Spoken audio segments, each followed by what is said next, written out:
government can cut taxes and interest rates to spur investment and economic growth. Entrepreneurs, as always, are planning and working to create wealth by developing the companies of tomorrow. Reducing burdens on businesses and consumers would help the economy recover. Instead of removing barriers and creating incentives for businesses to grow and expand, however, the president's budget would actually raise taxes. One of the biggest new taxes is the energy tax lurking in the president's cap and trade proposal, which I believe will hurt businesses, individuals, and our entire economy. In one of the most glaring departures from sound economic policy, the president's budget calls for a massive new energy tax in the form of his cap and trade proposal. The government would cap the emission of carbon dioxide and other greenhouse gases to enable a 14% reduction by 2020 and an 83% reduction by 2050. Anyone whose business emits greenhouse gases would have to buy an allowance granting them the right to emit. The president's budget predicts the government will collect some $646 billion in revenues over 8 years from those auctions. Though recently we have learned through several new reports that the administration has admitted privately that the revenues could be 2 to 3 times higher. No sector in our economy would escape this new tax.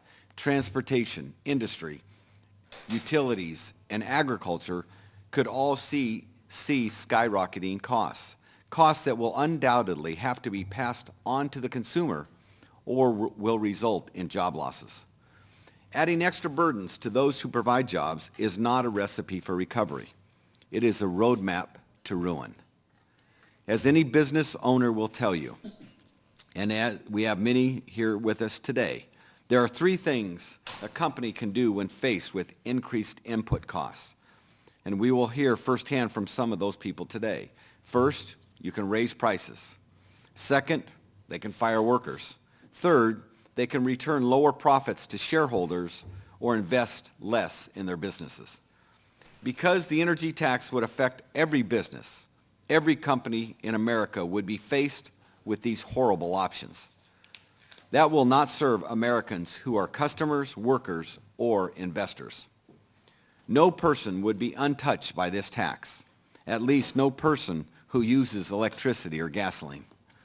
And since the Unabomber is in custody, I think that pretty much means everybody today. The reason for that is simple. As the President Budget's Director testified last year when he was working as Director of the Congressional Budget Office, he said most of the cost of meeting a cap on CO2 emissions would be borne by consumers, who would face persistently higher prices for products such as electricity and gasoline. If that wasn't bad enough, Dr. Orszag had the gall to say that prices would be essential to the success of a cap and trade program. Americans will be further burdened with higher prices that would inevitably result from the cap and trade energy tax. Perhaps most disappointing, the President's proposal betrays his promise not to raise taxes on anyone making less than $250,000 a year. With the revenues raised by the new cap and trade energy tax, the President plans to start a clean energy fund of $15 billion a year and to use the rest to pay for a campaign promise of his Making Work Pay tax credit. That tax credit, however, phases out well below those making $250,000 a year, contradicting President Obama's pledge that individuals making less than that amount would not pay more in taxes. And as a matter of fact, those who are fortunate enough to get the Making Work tax credit, total for a family is around $800 a year. The estimates are that this energy tax would be about a little over $3,000 per family per year. So even if they were getting the Make Work tax credit, they would still have their taxes go up significantly more than the tax credit that they get back. We know that these proposals are controversial, so controversial, in fact, that the majority in the Senate is considering using a procedural technique that allows their tax and spend policies to pass the Senate with only 50 votes, just 50 Democratic votes. Abandoning the president's supposed commitment to bipartisanship and denying the tradition of minority rights that are a cornerstone of Senate procedure. With businesses increasing prices, laying off workers, and investing less in their companies, and with consumers having less cash to spend, the economy will suffer. The multiplier effect of businesses and consumers cutting back simultaneously will result in a weaker economy. At the time the government ought to be pushing the accelerator, it will be putting on the brakes. And I'm looking forward to the testimony of these witnesses that we have before us today to hear more about the effect of President Obama's cap-and-trade energy tax on all American businesses, consumers, and the economy overall. Now we have a short video that illustrates the administration's position on this issue, and then I'll introduce our witnesses that we have before us today.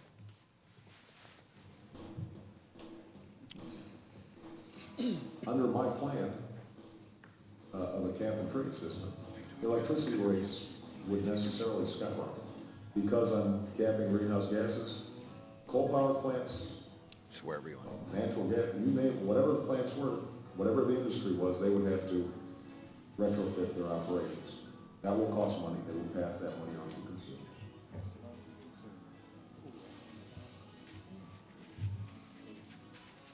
I can make a firm pledge, under my plan, no family making less than $250,000 a year will see any form of tax increase. This administration, in these hard economic times, with so many people out of work, can ill afford to tell people we're going to raise the gasoline tax. Electricity rates would necessarily skyrocket.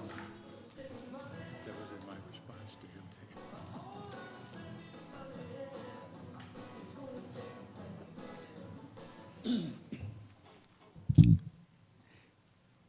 First, we will hear, after we hear from opening statements from our senators and members of Congress who have showed up, we will hear from Dr. David Kreutzer. He is a senior policy analyst in energy economics and climate change at the Heritage Foundation.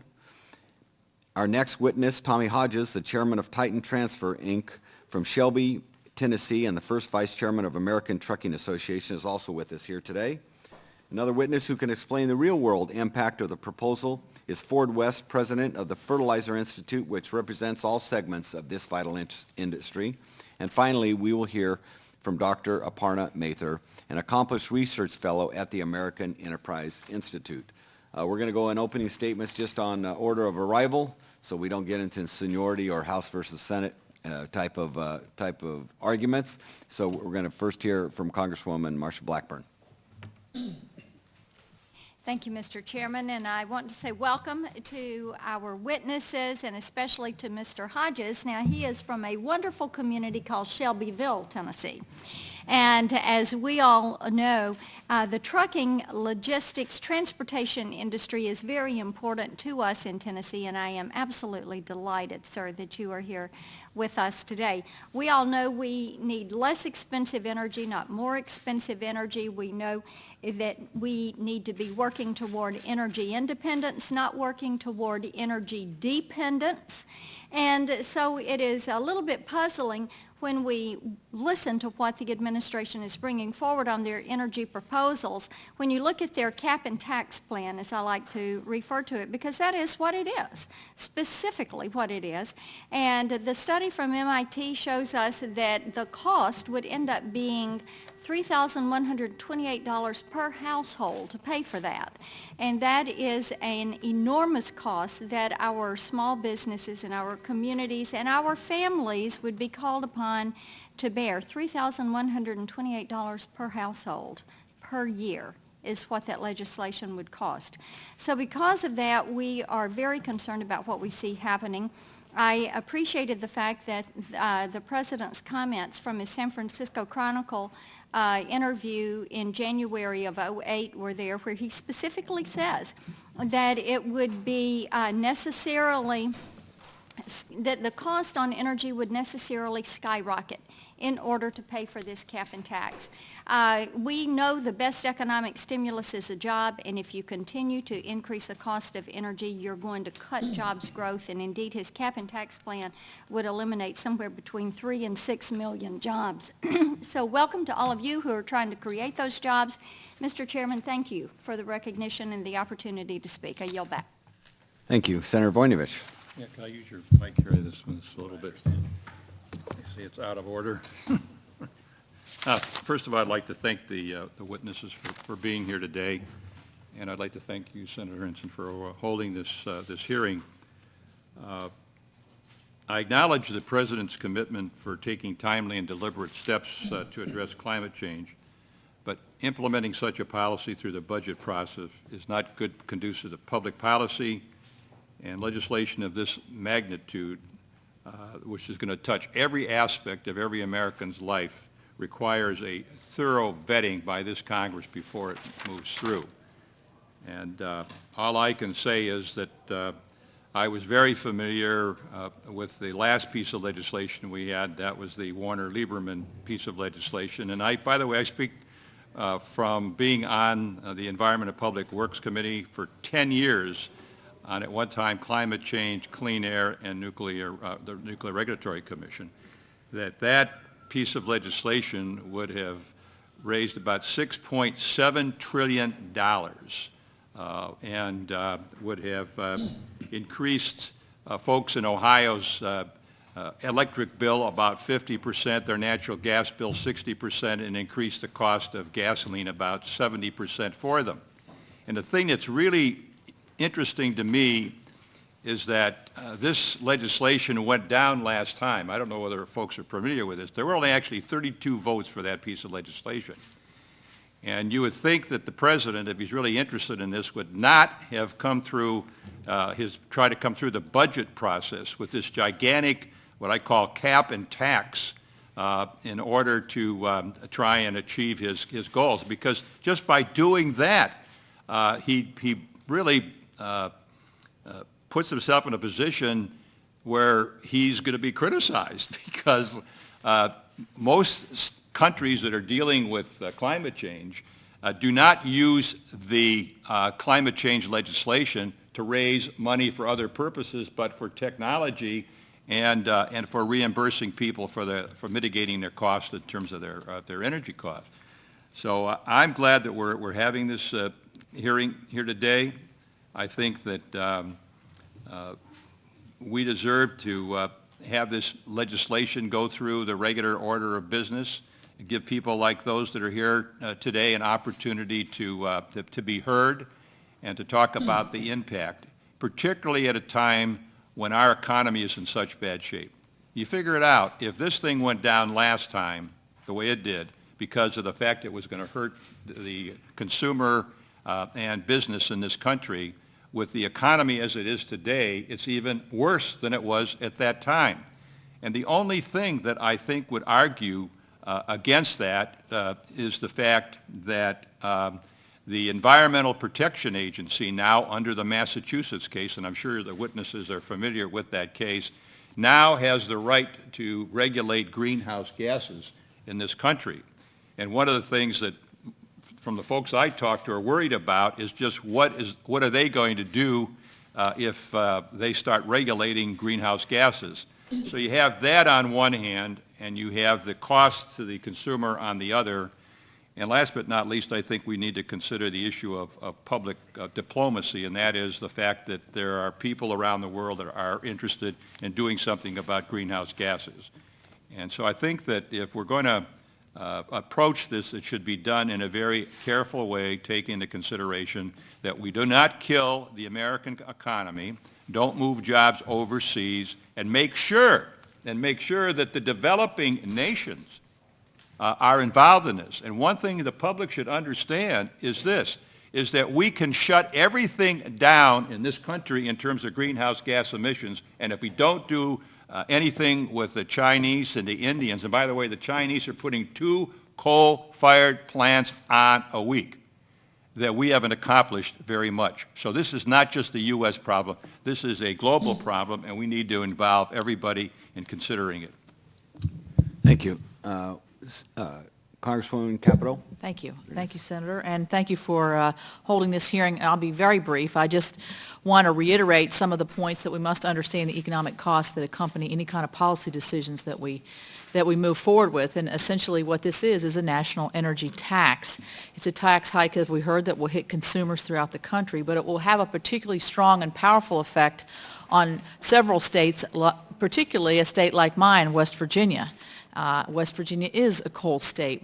In my district alone, we produced 19 million tons of coal and supported over 10,000 jobs in my district alone.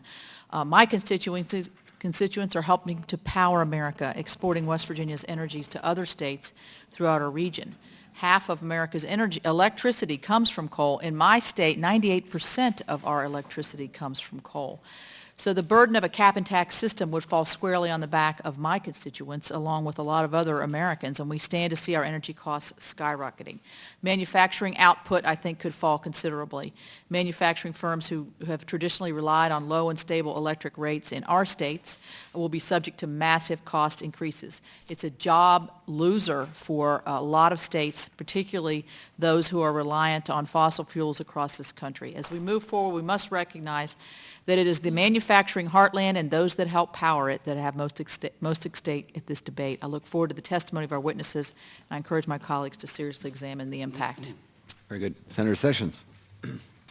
Thank you, Chairman Ensign, and thank you for having the hearing. And I'll just briefly recount my Fertilizer Institute friend, the record of Dr. Borlaug, who's architect of the Green Revolution, who Atlantic Monthly said a number of years ago saved more lives than any man in the history of the world utilizing fertilizer.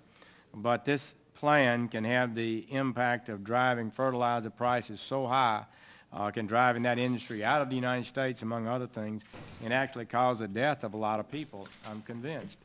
And there's Senator Voinovich and I have talked a number of times about the chemical industry, for example. A lot of the chemical companies are worldwide companies. They can locate in any country in the world. If their energy costs are higher here than in Brazil or China or some other place, and they may already have a wage advantage in those countries, we may lose jobs as we're already seeing to occur. So I look forward to the panel. Mr. Chairman, I think it's a good idea to talk about this, get some expert testimony as we go forward with one of the biggest issues this country has ever faced. Thank you. The tireless Senator Inhofe. Well, I tried, though. The staff was nice enough to loan me their tie, and they let me real quickly just say that I'm glad you're doing this, and here's what we need to do, because in the very beginning, I was the chairman of the Environment Public Works Committee back during the Kyoto time. We came this close at that time to actually ratifying that thing, and just and that was right before the Wharton School of Economics came out with the Wharton Econometric Survey, where they said the range of the cost would be somewhere between $300 and $330 billion a year. And so I thought, let's start looking at the science. Well, I did, and then all of a sudden we found out a lot of the people who had been intimidated and through the withholding of grants and other things started coming over, and we ended up, I think, I always say to anyone, Mr. Chairman, who wants to question the science, just look at my website. It's inhofe.senate.gov, and I've documented all these over 700 scientists that were on the other side coming over. But that's not where you win this issue. You win it on the cost, the economics, because people can say science is mixed. So the cost at that time, the range was between $300 and $330 billion. Then along came McCain-Lieberman. That was 2005, and this is what the senator from Alabama was talking about. At that time, we had that bill on the floor for 5 days, 10 hours a day. Frankly, I only had 3 or 4 members come down for about an hour apiece in that 50-hour period, but we won it. Then along came Warner-Lieberman, essentially the same thing, but a more aggressive reduction because of the deadlines, and that boosted it up to about $350 billion. And that time, that was just a year ago this month. We ended up defeating that not in 5 days, but in 2 days, and we had some 25 senators come down and take on the MoveOn.org and what I call the Hollywood elitists that are behind this whole thing.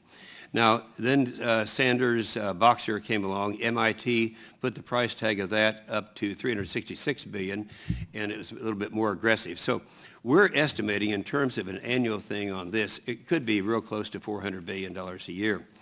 And the thing is, you don't really get anything for that. What I'd suggest to my colleagues in the House and the Senate, if there are people out here who really believe that greenhouse gas, man-made gases, anthropogenic gases, CO2, methane, are causing global warming, if they really believe that, still, what good would it do, as the senator from Alabama said, for us just to do it unilaterally in the United States of America? Because all it would do is send our manufacturing jobs over to countries where they don't have any emission controls. It would have a net increase of CO2. So I believe that the votes are not there on this, but I know they're going to try to do a lot of this with under the Clean Air regulations and do so without a vote. So my goal would be to have a vote so that we know that where the votes are and are not. Thank you, Mr. Chairman. Good. Now we'll hear from our panel, and we'll start with Dr. Kreitzer. Thank you. Kreitzer. No. How about this? Okay. There you go. Thank you, dear. My name is David Kreutzer. I'm the Senior Policy Analyst in Energy Economics and Climate Change at the Heritage Foundation. The views I express in this testimony are my own and should not be construed as representing any official position of the Heritage Foundation. Mr. Chairman, I want to thank you and the members of the Republican Conference and the Republican Policy Committee for this opportunity to address you concerning the economic impacts of cap-and-trade policies. Cap-and-trade is a tax. It artificially restricts access to fossil fuels that provide 85% of our nation's energy. This restriction drives up energy costs, drives down income, and drives jobs away. Today, I will discuss several of the most critical economic impacts. Last year, the Center for Data Analysis at the Heritage Foundation projected the costs of the Lieberman-Warner climate change bill. Though the President's bill has not been fleshed out, and the ultimate parameters of any bill that might pass are unknown, it appears the cuts in energy use will be even more severe than those in Lieberman-Warner. Therefore, the costs of the less aggressive Lieberman-Warner bill provide a likely floor to the projected costs of the bills being discussed at the moment. Further, it should be clearly noted that our analysis could only project for the first 20 years, up to 2030, at which point the carbon reduction scheme of the Lieberman-Warner bill would only be halfway through its ultimate goal of a 70% reduction in greenhouse gases. The first impact is on national income.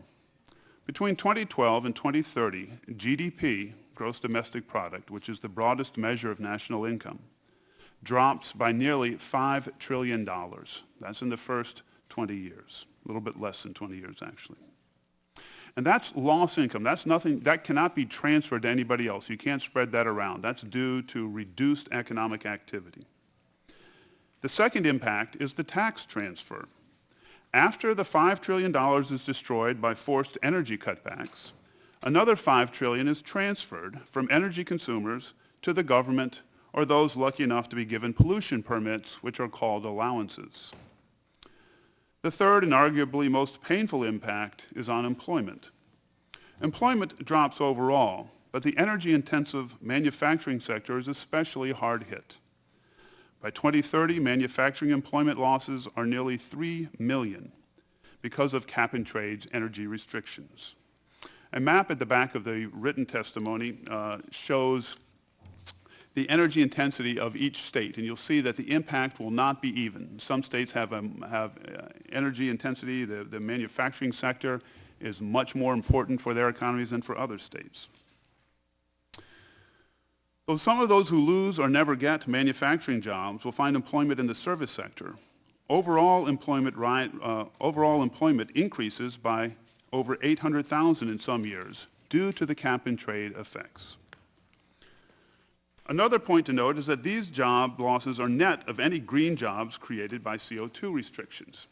We have a page, it's also in the back of your written testimony, but there's a blow-up of it here, from the 1945 Mechanics Illustrated. And I think we'll agree that that would be a green job if you can see it. I'll read the caption, which is in gross violation of public speaking protocol.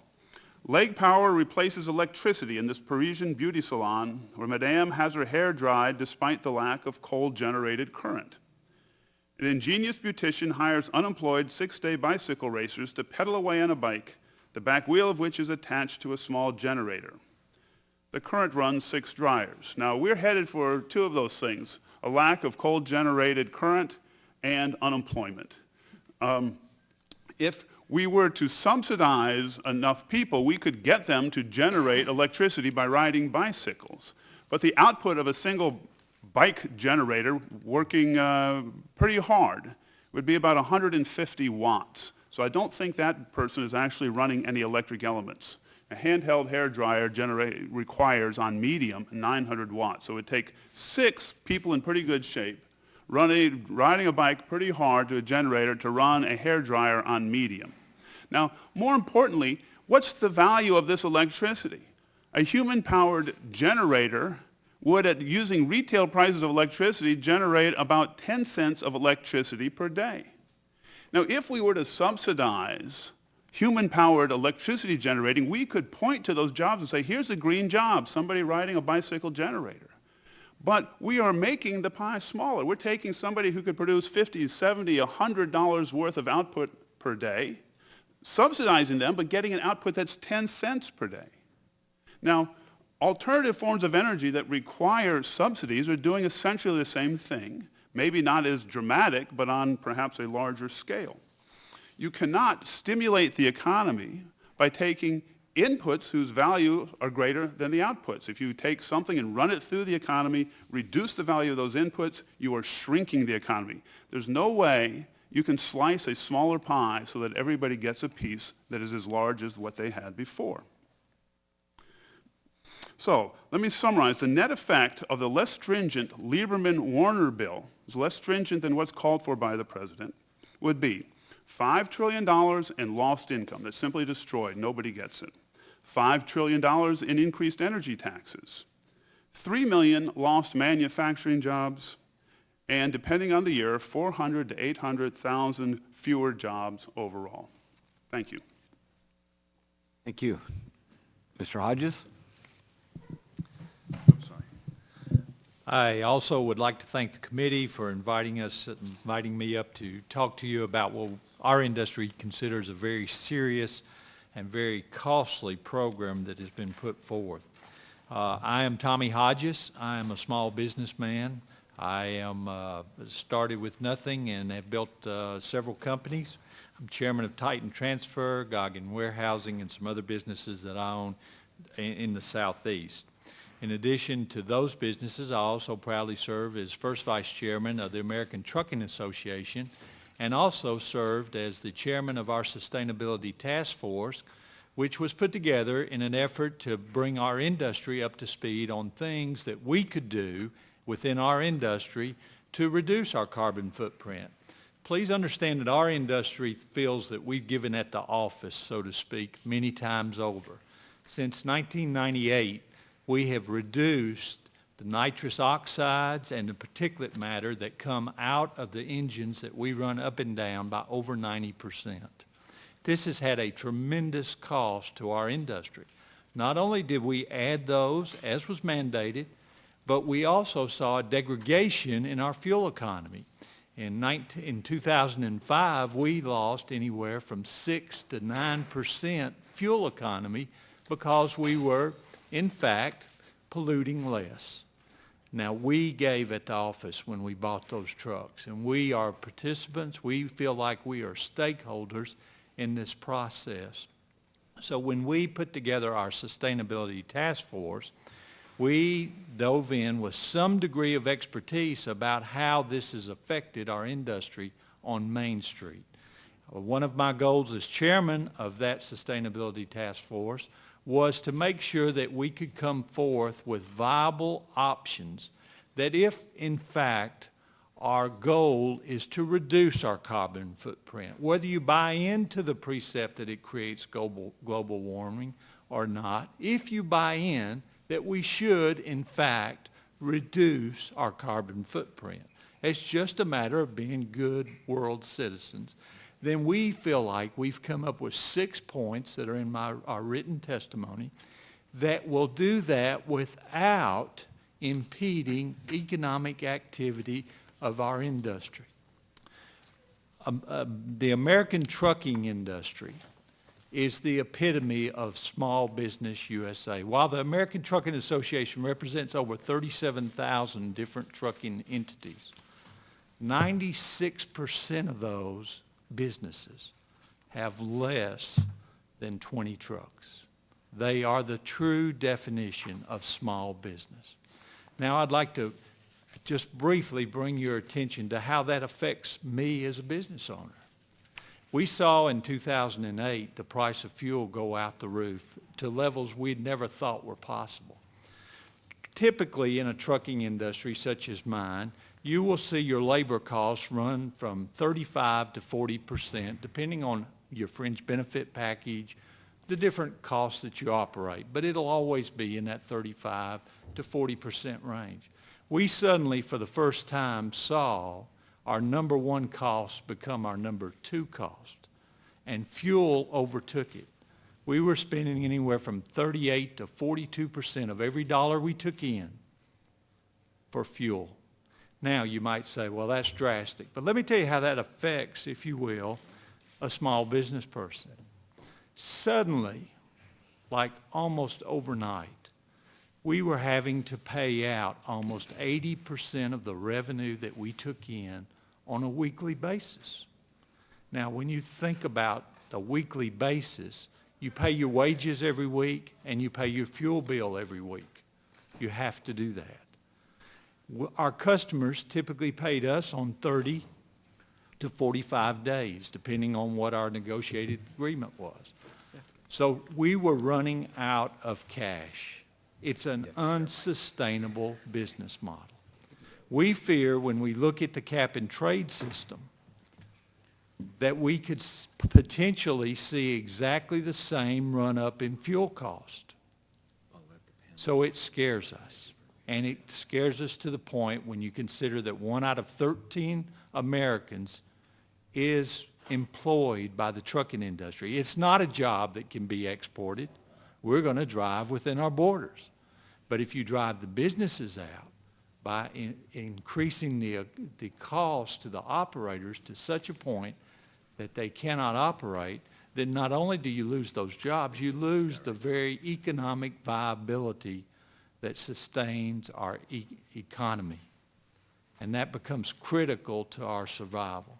It's those factors which must be taken into consideration as we move down this idea of reducing our carbon footprint. We support that concept. We are wholeheartedly behind it, and we feel like we have 6 recommendations that can do that without stymieing the economy as we now enjoy it. That concludes my testimony at this time. Thank you, Senator. Thank you. Mr. West? Thank you, Mr. Chairman. Appreciate the opportunity to be here to represent the fertilizer industry. TFI members are producers, importers, wholesalers, and retailers in the fertilizer business.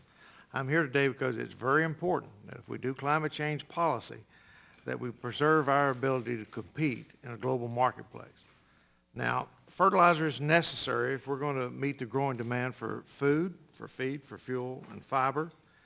And fertilizer is a strategic commodity for any nation concerned with food security.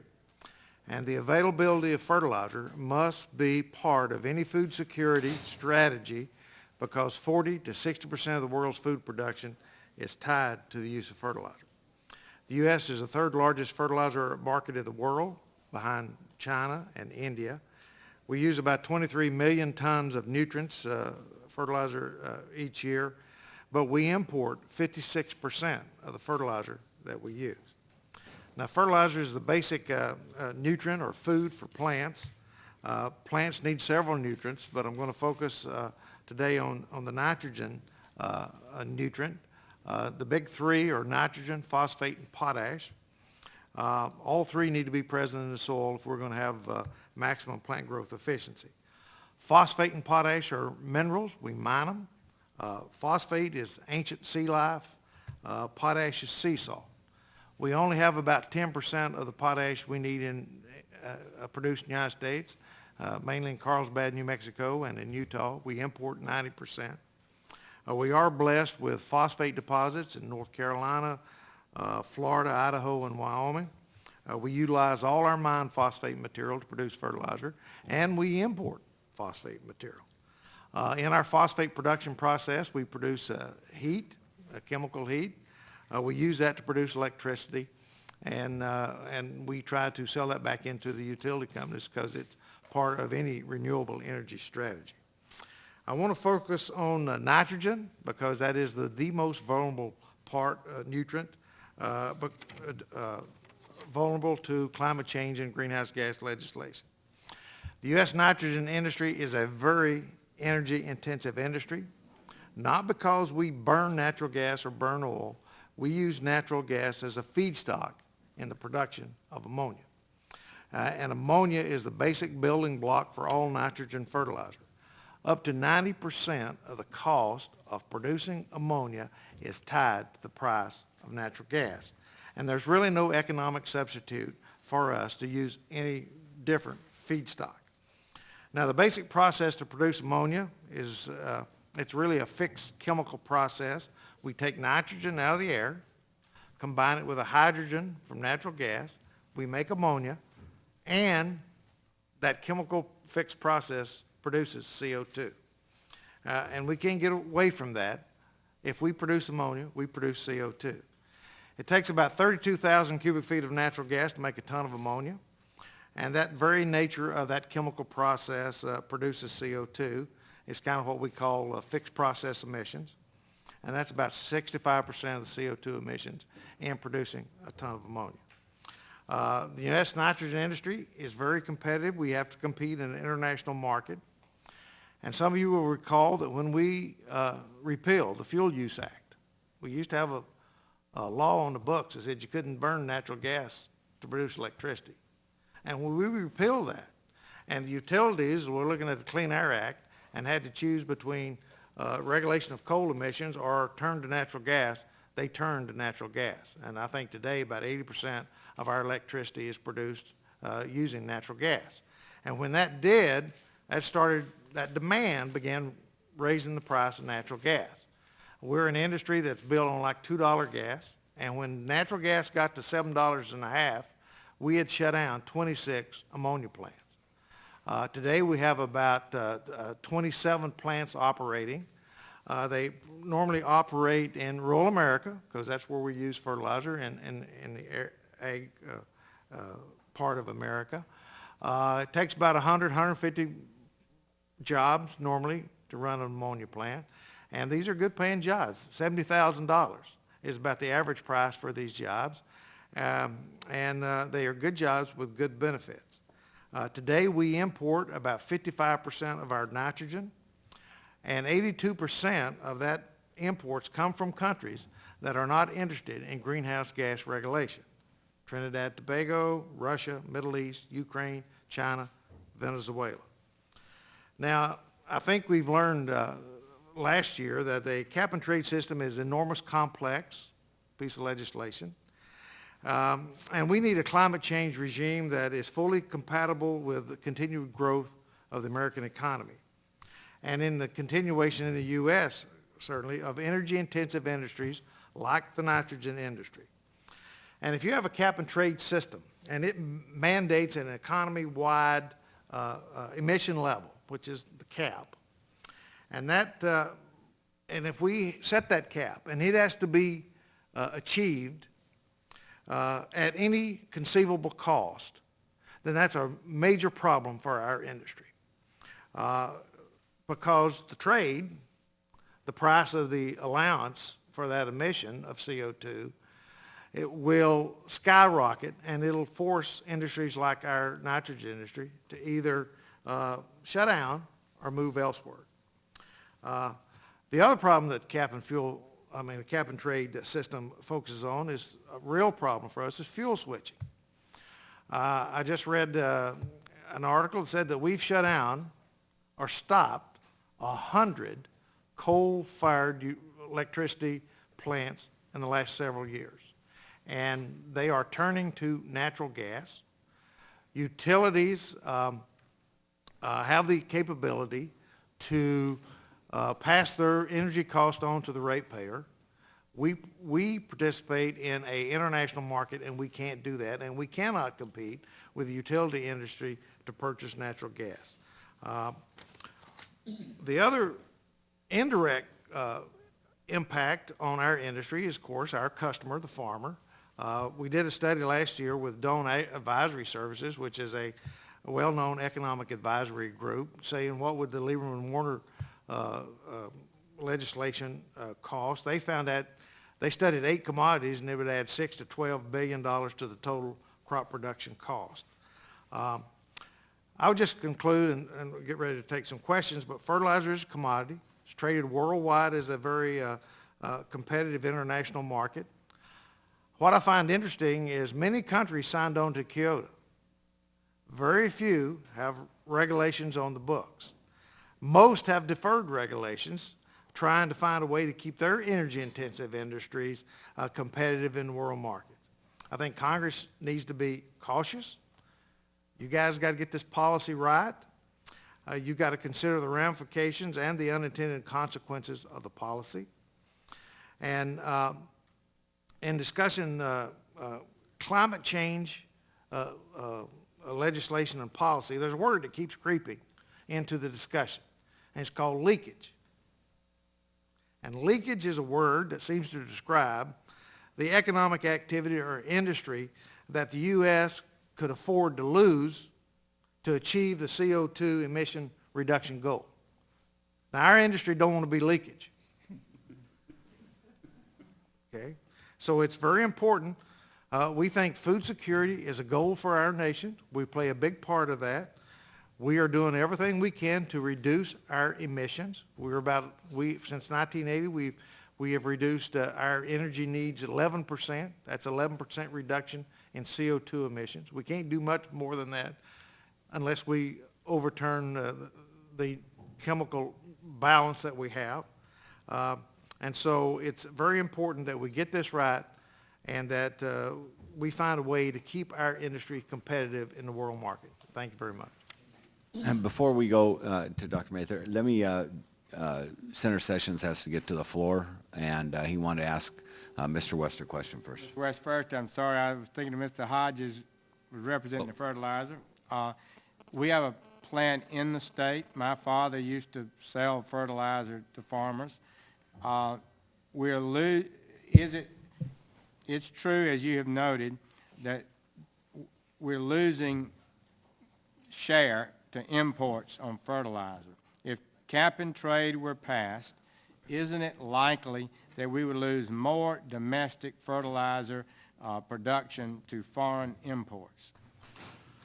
Well, you tell me what the price of natural gas is going to be, and I'll tell you whether we can stay in existence or not. But you clearly, believe that natural gas prices would go up under absolutely. This, and you believe that places like Venezuela and China are not going to sign, so they would be even more competitive against us than they are today. Isn't that absolutely.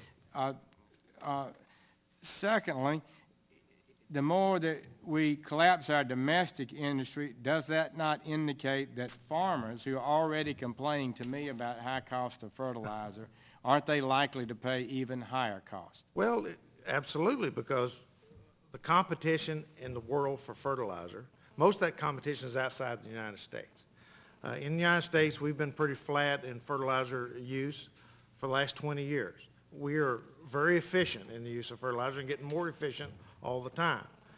But when you have a competition in the world market, the people who are supplying nitrogen, where they have cheap natural gas, they get to dictate where it goes. And they're looking at the best net back for them. And so we're going to have to be competing. The competition for the farmer is not the guy next door.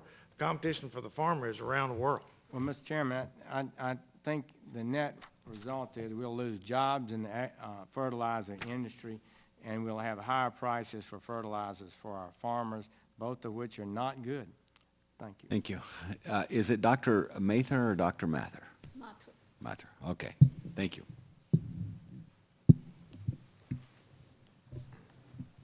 Chairman Ensign, Senators, and House members, thank you for the invitation to testify today on the distributional burden of a cap-and-trade system. I'm Aparna Mathur and a research economist at the American Enterprise Institute. And in my testimony today, I will explore the economic burden on households if policymakers adopt a cap-and-trade system, which would result in an increase in carbon prices and subsequently an increase in energy and all other consumer good prices. Economists have long argued that market-based instruments are more efficient than regulations as a means of addressing the social damages arising from polluting activities. And while we think of a cap-and-trade system as functioning essentially like a tax, and which it does, there are certain essential differences that we need to account for and which make a cap-and-trade system worse than a carbon tax. And I think the biggest concern amongst economists is that there is tremendous price volatility introduced in permit prices when you have a cap-and-trade system. And, we have previous experience with the sulfur dioxide program in the US and in Europe have shown that permit prices could vary by nearly 50% on a year-to-year basis, which would affect business investment and consumption decisions. However, this is explored in more detail in my written testimony, and I will focus for now on cap-and-trade. Under cap-and-trade, permits can be either auctioned or freely allocated, and that may be one reason why cap-and-trade is preferred by policymakers, since it is often erroneously assumed that legislators may help soften the pain of the climate policy by handing out permits to emit carbon. While it is a common understanding that auction permits will result in higher energy and product prices, it is often assumed that free permit allocations will not. That is, if emitters receive carbon permits for free, there will be no cost to pass on to consumers. Though intuitive, this reasoning is incorrect. Cap-and-trade systems increase costs of production for firms, since firms will either need to undertake abatement measures to reduce carbon emissions, which may themselves be costly, or they will need to buy permits from other firms to be able to continue emitting carbon without abatement. These costs will be incurred irrespective of whether the initial permits are auctioned or they are freely allocated. Since permits are scarce, someone must reduce emissions at some cost. And that scarcity is what drives cost increases, not the method of allocation. These higher costs of production will ultimately translate to higher energy and product prices, and most discussion of the impact on prices has focused on the increase in prices of what we call direct energy consumption items, such as gasoline, electricity, and natural gas. However, Americans consume almost as much energy indirectly when they buy everyday consumption items like food, shoes, clothing, etc. The reason for this is that the production of all these commodities requires inputs like coal, oil, and natural gas, which are highly carbon intensive. Hence, an increase in the price of carbon emissions under a cap-and-trade system will increase prices of direct energy consumption items, but also indirect energy consumption items for all American households. In a paper that I've co-authored with my colleagues at AEI, we estimate that a cap-and-trade system with a very conservative $15 permit price will increase the cost of everything from food, clothing, shoes, home furnishings by about 1%, and the detailed table is in my written testimony.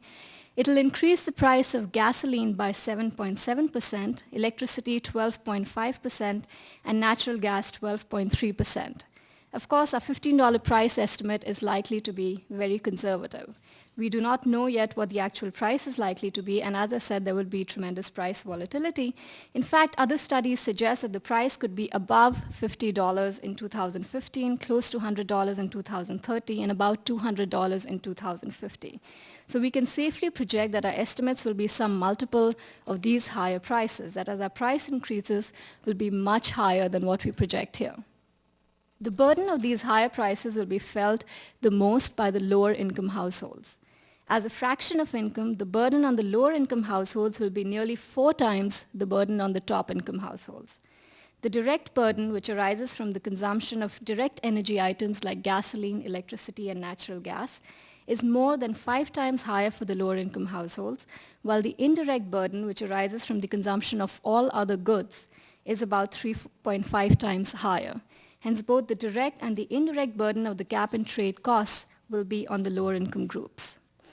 We also estimated the regional distribution of cap-and-trade costs. The regional distribution of the burden, however, will depend upon the nature of electricity regulation. We estimate that if permits are auctioned, then electricity regulators will allow firms to pass on the price increases to consumers. And in this case, the costs may rise uniformly across all regions. And this is because while some regions have higher electricity consumption, others have higher gasoline consumption, and yet others have higher home heating demands. So overall, you would see a tremendous price increase across all regions. The picture changes, however, if we allow permits to be freely allocated. In this case, it is likely that electricity regulators may not allow utilities to pass forward the costs of permits to consumers, while the higher costs will be transferred to consumers in the electricity deregulated states. In this case, we find that the burden of cap and trade will shift from the coal-intensive states to those states that have moved ahead with electricity deregulation. The lower burden on the regulated states, however, means that we will obtain fewer reductions in emissions than would occur if permits were auctioned, and of course there would be a loss in revenue. To conclude, we find that the burden of a cap and trade system will fall the most on the lower income groups. Second, the regional distribution of the burden will depend upon the nature of electricity regulation and the form of permit distribution. If permits are freely allocated, the burden will be felt most by consumers in states with electricity deregulation, and this would simply aggravate an existing situation where deregulated states have been facing larger price hikes than regulated states, making their consumers even worse off. Thank you. Well, I want to thank all excellent testimony by the entire panel. We'll have the first round of questions, each of us up here about 5 minutes, and then we can just basically raise tariffs against that. Maybe you and Dr. Mathur, if you could both comment on what you think that would do. I guess since you have the microphone first, Dr. Mathur, if you could start what you think that would do to our economy and to, whether it would start a trade war. I think if you have a cap and trade system and you are going to see tremendous price increases, as we find in energy consumption items and also in every other consumer good that people buy.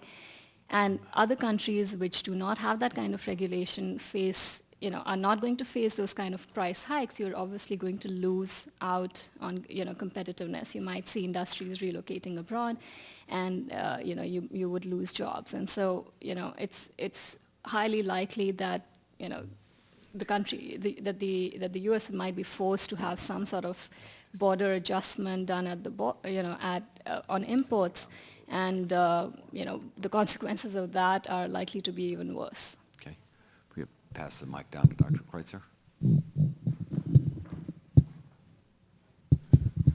I think the possibility of a new trade bureaucracy and the possibility of a trade war is probably one of the scariest things about a cap and trade policy. On the one hand, it's very understandable how our domestic industry would be really concerned about having energy costs going up when they're already fighting frequently against a wage differential, now having an energy differential that they also have to compete against. On the other hand, people in the developing world would say, well, our per capita emissions of CO2 are well below those that you already have, so why are you trying to impose an additional cost on us? So it raises whole new areas of contention. I think it would create a bureaucracy that would be open to capricious and arbitrary decisions, and overall would be considerably costly and engender a huge amount of uncertainty. A lot of domestic manufacturers import things like nitrogen. So what would the manufacturers of fertilizer do if they didn't know what the cost of their nitrogen inputs would be? Just those additional uncertainty there as well. So I think it's a scary aspect. Okay, Mr. West, you talked about the inevitability of costs going up tremendously if cap and trade on things like fertilizer. What does that do to the cost of food, and who does that, in America, who does that impact the hardest? Which segment of our population does that impact the most? The study we did said, that the farmers are going to absorb a $6 to $12 billion hit as the increased cost of production. Now, the question is, can they pass that on to the food system? Probably the price of food is going up, much like indicated here, because of the energy that surrounds delivering food to the American public. We may have to eat energy cost or go out of business, go overseas. The farmer may have to eat energy cost if he can't pass that on to the consumer. In a perfect world, everything would get passed on, and the price of vegetables would go up. I'm not sure most consumers would consider that a perfect world. having the price of their vegetables go up, but I do see your point. In other words, correct me if I'm misstating what you're saying, but one is that if the farmer can't eat the price, if they can't afford to eat the price, they're also competing against farmers from around the world today. Absolutely. You said that earlier in your testimony, so they may not be able to compete. That's correct. They may not be able to stay in business. They may make less money. Some of them right now are pretty much, on the edge. Some prices are doing pretty well, but at different times, farmers are certainly right on the edge. That's why we have this massive agricultural subsidy program that we have in the United States, something I disagree with, but that's a different topic for a different day. But the bottom line is that this is bad for consumers. It's bad for farmers in this case. And it's, potentially bad, obviously, for any place in our society that uses any kind of energy. Today, if you look at the price of natural gas, it's under $4, as low as it's been for a long time. But also the price of fertilizers come down, talking about high fertilizer price. This time last year, natural gas was $13. We shut down half our industry when natural gas was $7.50. But we were still producing at $13 gas, but the farmers were paying the highest prices they ever paid for fertilizer. There's a relationship there that if we go back to $13 gas today, we'd close all our plants because the price of the commodity is low in the international market. Thank you. Senator Voinovich? Yeah, one of the things that bothers me is that when we talk about climate change and cap and trade, that we don't really relate it to the costs involved in such a system. And I recall 2001 when the price of natural gas spiked. And at that time, we had about $19 billion worth of export of chemical products. Because of the increase in the cost of that, of natural gas, urea being an important part of providing chemical to the chemical industry, today we are a net importer of natural gas, and we have lost thousands of jobs. I'll never forget head of one of the major chemical companies came to see me 5 or 6 years ago, and he said, Mr. Voinovich, or Senator Voinovich, you've got to do something about the price of natural gas. We have 24,000 people today in the United States working. The last time I saw him was down to 16. So it has had a dramatic impact on the chemical industry. And fertilizers, before the spike in natural gas costs, how much of our fertilizer did we get right here in the United States? Well, I've been at this for 30 years, and when I first came to the Institute, I'd say about 95% of all the fertilizer consumed in North America was produced in North America. And today, that's obviously not the case. I can remember when we were looking at 5% of our fertilizer demand in the United States was imported. And of course, today, we import 56% of our fertilizer, 55% of our nitrogen. Now, I got members that are importing fertilizer. They go in the world market, they buy it, they try to bring it to the United States. They take it around the world. And when fertilizer prices got high, it got very difficult to get fertilizer to come to the United States. But the fact is the cost of natural gas, and by the way, the reason why we had the increase in natural gas prices is because we encouraged utilities to burn natural gas instead of burning coal. And we never gave any consideration to the impact it would have on businesses in this country. And it also failed to take into consideration the impact that it would have on people on fixed income. Now, you were talking about the price of natural gas at $13 an MCF. What about the retiree or the person on fixed income that's gone from like $3 in 2001 up to, in my city now, it's about $10.50. It's going down a little bit. But no consideration given whatsoever to the least of our brothers and sisters in terms of their cost. And how about the trucking industry? Why don't you tell us about how many trucking companies went out of business because of the high cost of gasoline? And by the way, the cap-and-trade legislation that was promoted in the Warner-Lieberman bill would have increased the cost of gasoline dramatically in this country. Tell us about how many trucking companies have gone out of business because of the high cost of gasoline. It's been roundly documented that over 3,000 trucking companies went out of business through the first 3 quarters of last year, and the numbers that I haven't seen for the last quarter aren't in. But it did trail off dramatically when fuel prices went down. So there is a very direct correlation between the price of fuel and the sustainability of our industry. We saw many years ago when the fuel went up, before fuel surcharges were introduced, we saw for every nickel that fuel went up, there was an estimate of about 200 trucking companies went out of business. Granted, these were all small operators as a rule. But the fact is, that's the entrepreneurial spirit that's built America to what it is today, is when a guy takes a truck and he puts it on the road and he sets himself out to be a business person, pays his bills and goes home and supports his family. Dr. Mather, is it Mather? Yeah. Would you like to comment on how the impacts of a climate change piece of legislation would impact on various regions of the United States? One of the things that the Europeans don't understand when they talk about climate change legislation or cap and trade, they think that we're like the UK or France. They have no idea about the differences in terms of energy sources state by state. Could you tell us a little bit about that?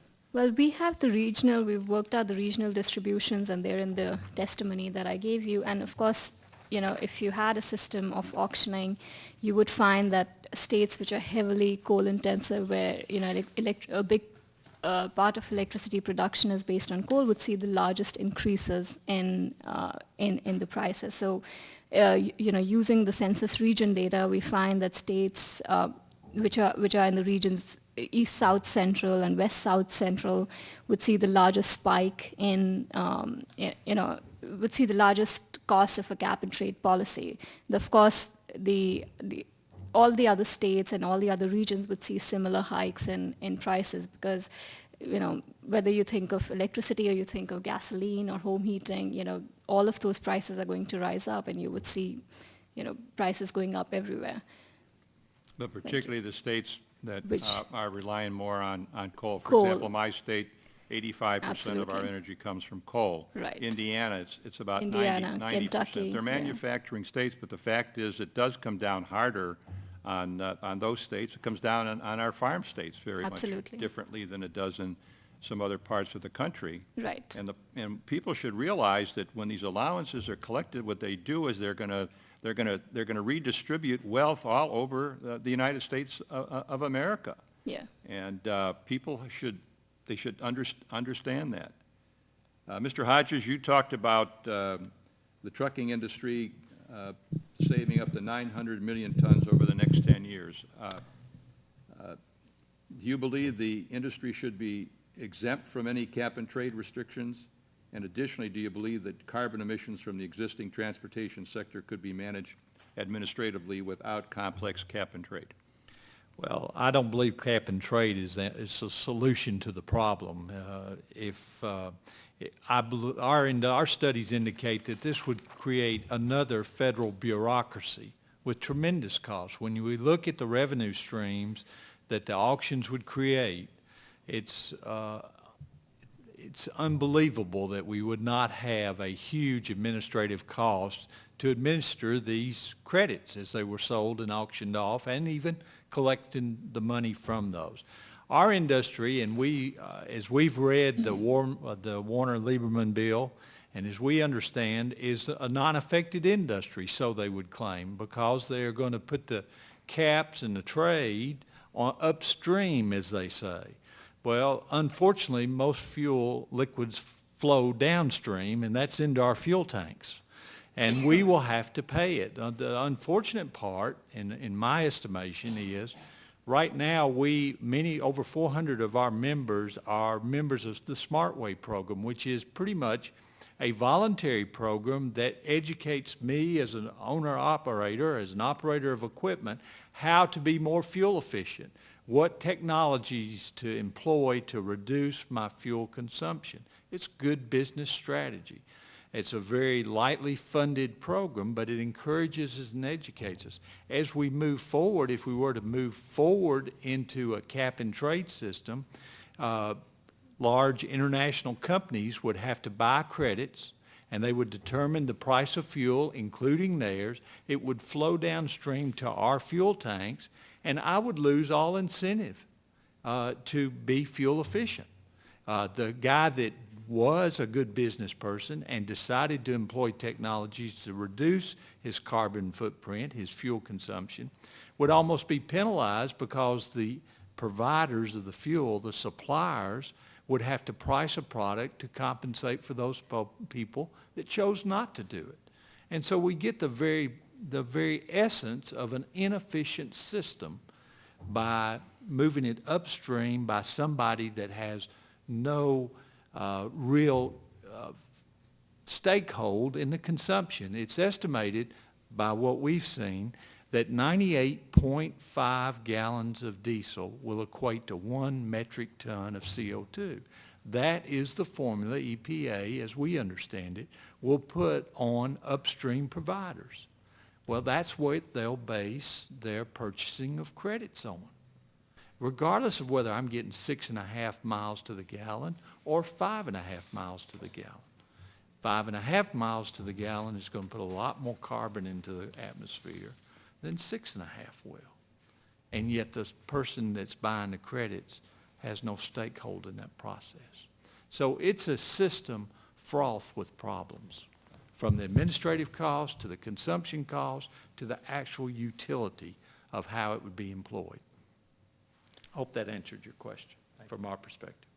Congresswoman Capito. Thank you. And I know, Mr. Hodges, you have to go, so if you want to excuse yourself, that's fine. Well, thank you. I do have to catch a plane. That's all right. Unless you had a question. No, you go ahead. I don't want you to miss your flight. Okay, thank you. Thank the committee. I think the point that the senator made is that there are going to be winners and losers geographically is something that deeply troubles me, and obviously we're neighboring states, so troubles him as well. And I wonder if there's ever been any consideration to trying to even that out under this tax cap and tax plan. That's my first question. My next question is, I don't think the American people understand this at all. I think, you know, if you say to them, we're going to cap emissions, gee, that's great, and then we're going to trade them around. Well, that sounds simple, just like trading baseball cards. And I don't think that, and I think that's why meetings such as this are very informative when you start talking about $3,000 more on your utility tax, or the effect in the fertilizer business or the trucking business. And so I would urge all of us to continue the conversation on the level at which the single mother realizes where it's going to hit on her pocketbook every single month. But when you think of the vast sums of money, I can't remember exactly what's in the budget, $600 and some trillion on cap and trade. I would like to know your opinion on if we were to invest that money in carbon capture, research and development, if you think that would be a wise investment in terms of being able to meet the challenges of trying to lower our CO2 emissions. Anybody can answer that. I'll try. We want coal to produce all the electricity that the United States needs. Because, and today we've taken 100 coal plants off the books. We need to find an answer to sequestering carbon, because that's the only way we're going to be able to use coal if cap and trade goes through. So we'd be, obviously we have a direct impact of that because we'll use less natural gas to produce electricity and help hold down the price of natural gas. But yes, if we're going to use coal to produce electricity, we got to find an answer to sequestering that CO2 coming off coal plants. The other question I had was like the regional, has there been any consideration as to evening out the regional differentials that is, if this were to ever become law, is going to really knock some people right off their feet? I don't think.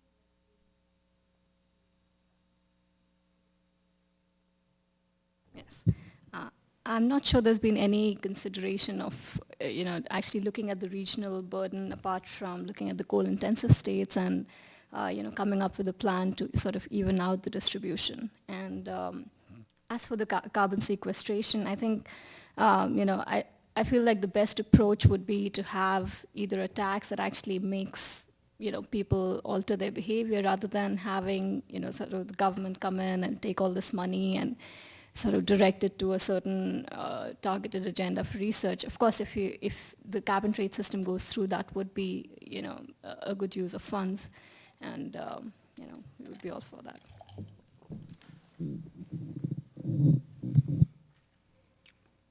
Sorry about the one microphone. We're on a budget. We're on a budget here in the Senate. The first question about the regional impact, I would go back to my point that when you have cap and trade, cap and tax, or a carbon tax, when you restrict the energy use, some of the income that's destroyed, it's not transferred, it's just destroyed, and so you can't spread it around. There's nothing there to spread around. I'm not familiar with any proposals to help the coal-intensive states. In fact, some of the legislation that was offered last year would give extra allowances to those states that already use less coal. And so it was kind of backwards from what you're looking at. As far as subsidizing carbon sequestration, I would want, I'm sorry that Senator Inhofe left, I'm sure he could address the science questions better than I can. But before we get into that, I would like to be sure that in fact there are benefits from cutting the CO2. And if there are no benefits or negligible benefits, then that sort of makes moot the question of whether we should do carbon capture and sequestration. Now, if we're going to have those, regardless of what the science says, then probably we should do some research on it.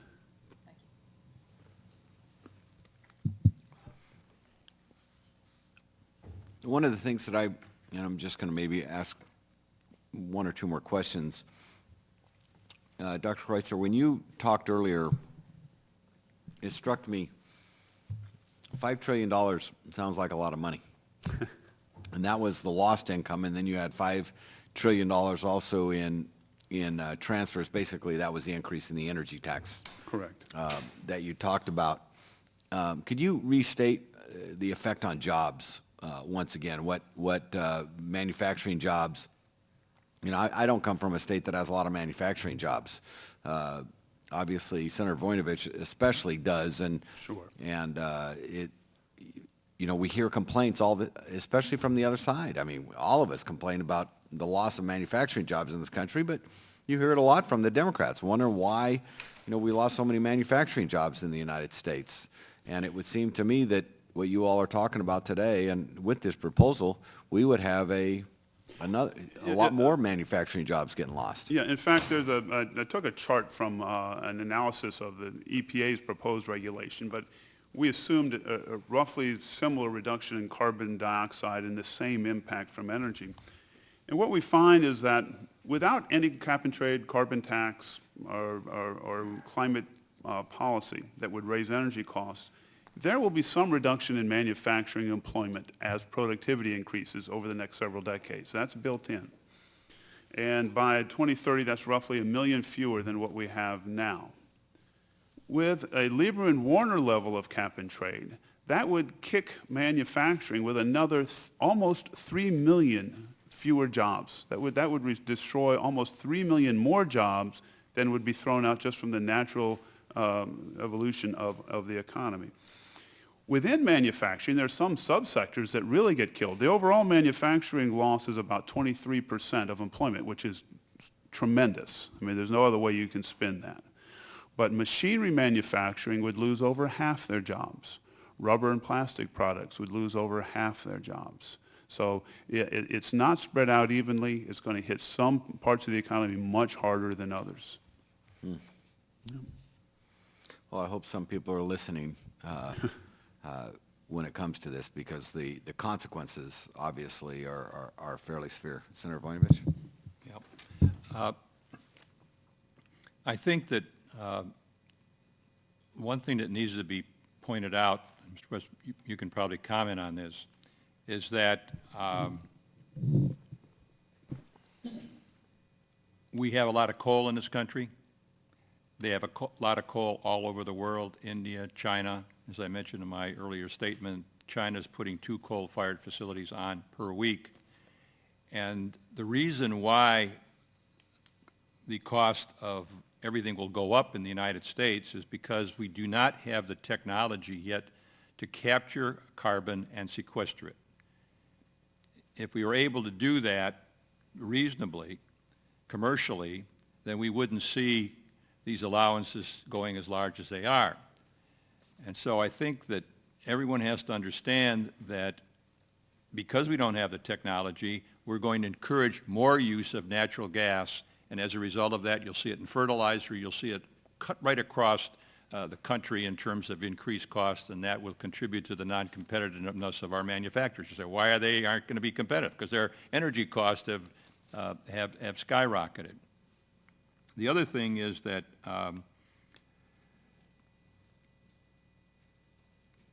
we have this whole issue of trying to eliminate greenhouse gas emissions. And the one area that I think seems to have been neglected in this whole process is the importance of nuclear energy. Nuclear energy contributes 20% of the energy in this country and produces 70% of the clean energy. In other words, there's no NOx, SOx, mercury, no greenhouse emissions. And it appears that the administration, the Obama administration, seems to be turning their back on nuclear power. And, Mr. Chairman, I'd just like to read a quote from British Prime Minister Gordon Brown last week that I think is really relevant to this hearing. Nuclear energy and proliferation. I quote, "Whether we like it or not, we will not meet the challenges of climate change without the far wider use of civil nuclear power." In other words, we cannot make the Capps and Warner Lieberman or anybody else's legislation without more nuclear power. He goes on to say, given the scale of global emissions reductions required and the likely cost, no cost-effective low-carbon technology must be off limits. The complete life cycle emissions from nuclear power, from uranium, mining to waste management, are only between 2 and 6% of those from natural gas for every unit of electricity generated. The complete life cycle. I mean, we're talking about all the emissions from nuclear power, from uranium and mining to waste management, are only between 2 and 6% of those from natural gas for every unit of electricity generated. So it's so much far cleaner than natural gas is. And the International Energy Agency estimates that we must build, listen to this, 32 nuclear reactors globally every year if we are to halve emissions by 2050. So however we look at it, we will not secure the supply of the sustainable energy on which the future of our planet depends without a role for civil nuclear power, end of quote. And I think that's really important, because we can talk all we want to about climate change and the rest of it and doing this and doing that, but this is one surefire way that we could get on with this.